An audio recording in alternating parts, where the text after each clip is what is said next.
Alright guys, Tom Lawrence here from highlyeffectiveleader.com. Trust is the only thing you need if you want to make any changes. The more you improve your effectiveness as a leader, the better leader you will become, and eventually you'll be known as a highly effective leader. However, in order for you to improve your effectiveness, you need to get the foundation of leadership correct: trust. If you increase the level of trust you have with your team, then you will also increase your influence. The more influence you have, the better the team will become. Insecure leaders don't use influence with their teams. They use their position and authority. When they do this, they lose trust with their team. To be able to influence a person, you must build trust with that person first. If the insecure leaders focused on building trust rather than their position and authority, then they would become a lot more secure. They would also be on the path to becoming a highly effective leader. If you want to achieve amazing results with your team, then you must deliberately build relationships with each team member. Then you must look to build trust with the whole team as a team. If you don't have trust with every team member, then you won't have any influence. Trust will set you on the path to becoming a highly effective leader for your team. Believe me, when you have trust, the team can achieve amazing things. What is it exactly that you want your team to do? Do you want them to follow you because they have to, and do only what is expected to get the job done? Or do you want them to follow you because they want to, and go the extra mile to achieve amazing things? When you start to build trust with each team member, it is important that you are very clear of your intentions for each person at the very beginning. In situations when you don't know a person and they come near you, we subconsciously throw our guard up. We do this because we don't know what their intentions are. Is this person trying to help me? Is this person trying to harm me? This all happens very fast, so almost straight away we know whether to trust them or to just ignore them completely. However, when you are the boss, it is more than just a conversation.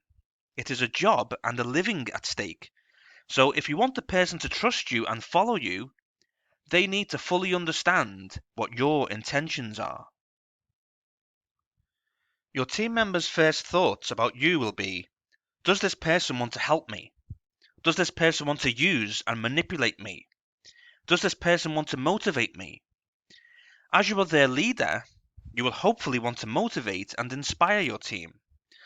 On some occasions, when someone just wants to help you, it's because they want something from you. They are being selfish and just thinking of themselves. However, if they want to motivate you, then they are thinking of you, which is exactly what leadership is.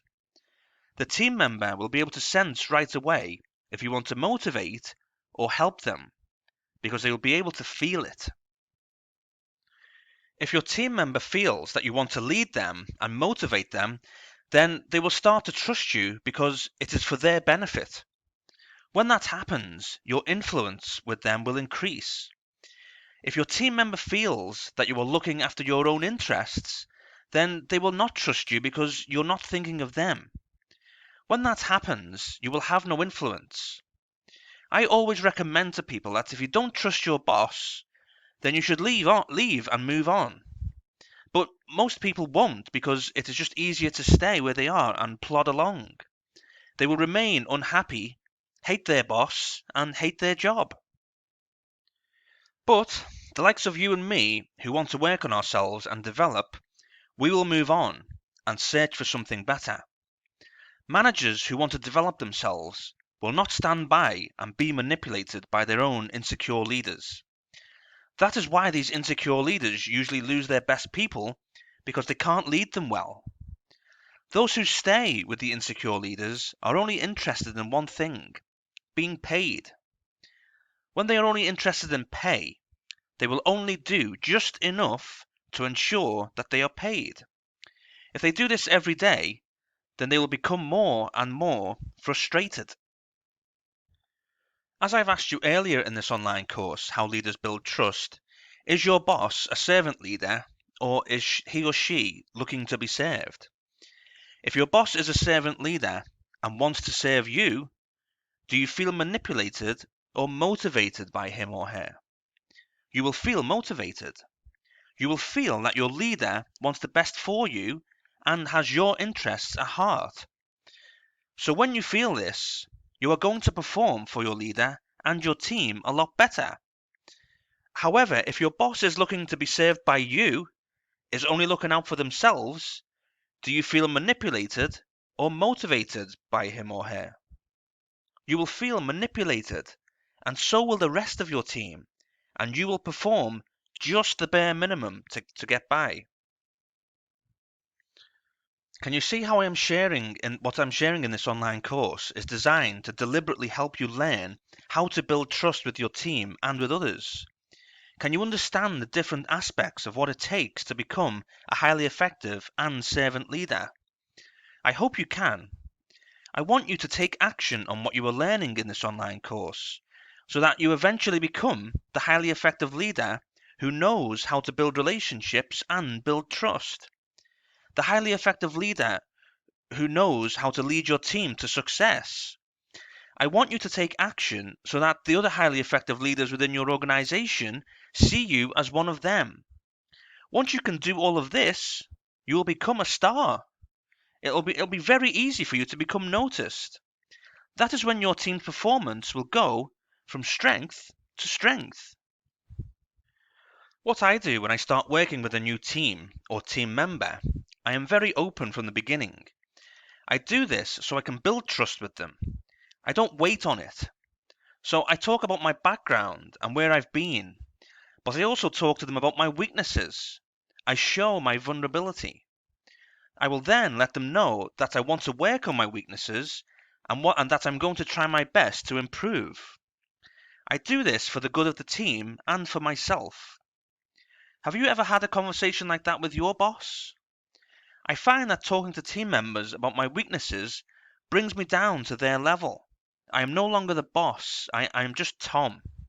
However, you can only do this if you are a humble and confident leader, as we've discussed earlier. If you are too proud and arrogant, then you will find that having these conversations is very difficult. You will come across to your team member as fake. Most managers think that if they expose their weaknesses to their team, then the team can use them against them.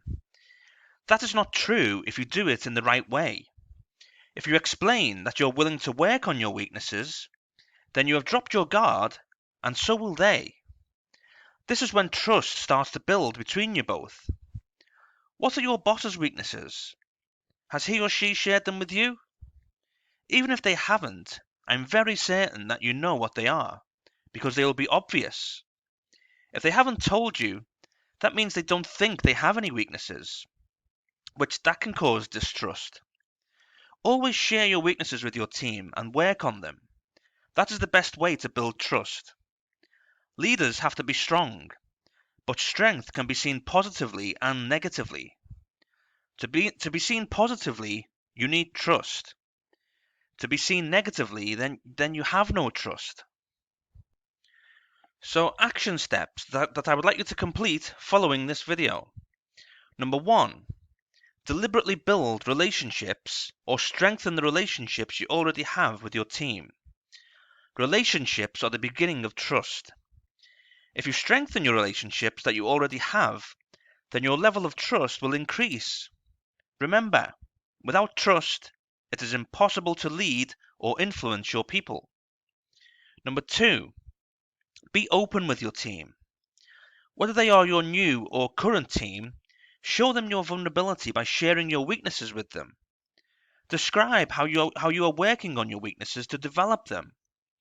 Your team member will become comfortable to talk about their own weaknesses, and this then gives you the opportunity to help them. When you help them, this again builds trust and strengthens the relationship. Number 3, take action on what you are learning from this online course, How Leaders Build Trust. Share what you are learning with your team. This is another way to build trust and strengthen those relationships. Share what you learn with colleagues and peers too. this will build and strengthen your relationships with them. Please subscribe to my YouTube channel to keep learning more strategies on leadership, personal growth, and influence that will benefit you in both your personal and professional life. Connect with me on my other social media channels too to keep in contact and up to date on what I am doing. And please visit my website, highlyeffectiveleader.com, to learn even more valuable strategies in the area of leadership, personal growth, and how you can increase your influence. Please download my free ebook, Inspire Your People, by clicking the link in the description below this video.